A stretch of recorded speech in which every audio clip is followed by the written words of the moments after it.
ഇത് കണ്ടോ, ഈ ഒരു ഫ്രൂട്ട് കണ്ടോ, ഇതെന്താണ് ഇതിൻ്റെ ശരിക്കുള്ള പേരെന്നൊന്നും അറിയത്തില്ല. ഇതിൻ്റെ ശരിക്കുള്ള പേര് അറിയാവുന്നവർ കമൻറ്റ് ചെയ്യാം കേട്ടോ.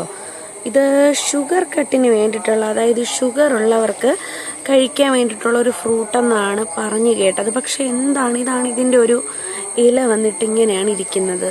ഇതാണ് ഇതിൻ്റെ മരം കണ്ടോ, മരം എന്നല്ല, ഇതാണ് അതിൻ്റെ ഫ്രൂട്ട്. ഇതിൻ്റെ പേരെന്താണെന്ന് ഒന്നും അറിയത്തില്ല. അറിയാവുന്നവർ കമൻറ്റ് ചെയ്യുക. ഇത് ഷുഗർ ഉള്ളവർക്ക് കഴിച്ചു കഴിഞ്ഞാൽ കംപ്ലീറ്റ് ആയിട്ട് ഷുഗർ കുറയാൻ വേണ്ടിയിട്ട്, കംപ്ലീറ്റ് എന്ന് പറഞ്ഞു കഴിഞ്ഞാൽ നോർമൽ ആവാൻ വേണ്ടിയിട്ട് ഒത്തിരി അധികം ഈ ഒരു ഫ്രൂട്ട് ഹെൽപ്പ് ചെയ്യുമെന്നാണ് പറയുന്നത്. അത്രയ്ക്കും അടിപൊളിയാണ്. ഷുഗർ ഉള്ളവർക്ക് അത് കുറയ്ക്കാൻ വേണ്ടിയിട്ട് ഒത്തിരി അധികം ഹെൽപ്പ് ചെയ്യുന്ന ഒരു ഫ്രൂട്ടാണിത്. ഇത് അറിയാവുന്നവർ പേര് കമൻറ്റ് ബോക്സിൽ കമൻറ്റ് ചെയ്യുക കേട്ടോ.